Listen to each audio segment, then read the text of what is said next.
pininturahan natin at yellow yung napili naming kulay ni Ira kasi lemonade yung binibenta natin. Okay naman talaga kasi ang init ng panahon at nagustuhan din nila.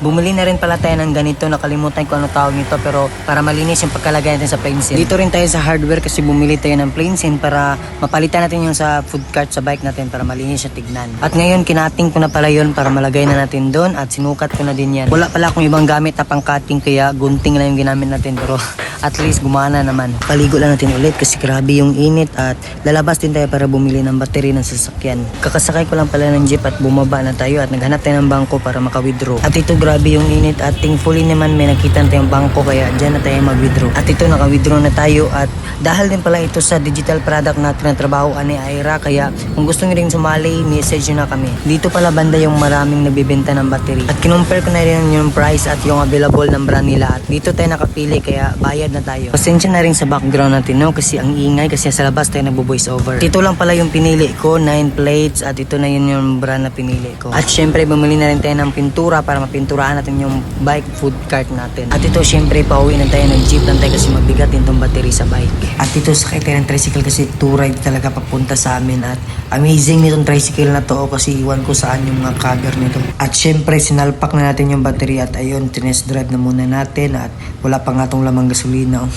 Kaya paggasolina rin tayo. At ito guys, nasalpak ko na pala yung plain-sin na binili natin at yan pininturahan ko na para maganda din tignan. At medyo natagalan talaga tayo mag-start sa business na to kasi ang busy natin at dami natin ginawa kasi nag-process din kami ng passport ni Ulia. Short lang talaga tong vlog na to guys kasi grabe ang busy natin. Kaya update lang to para sa mga ibang naghahantay dyan. At thank you sa mga nag-aantay no at panonood sa mga vlog natin. At ito harap na naman yung pininturahan natin at yellow yung napili naming kulay ni Ira kasi lemonade yung binibenta natin. Kaya mas maganda kung kulay yellow gid. At thankfully guys natapos na rin natin yung first coating at patutuyuin muna natin para sa second coating niya. At natapos na rin natin yung second coating kaya patutuyuin natin at puntahan natin mamaya para tignan natin kung ano itsura. At ito guys, natapos na rin natin at satisfied din ako sa resulta kasi malinis na siyang tignan kaysa dati.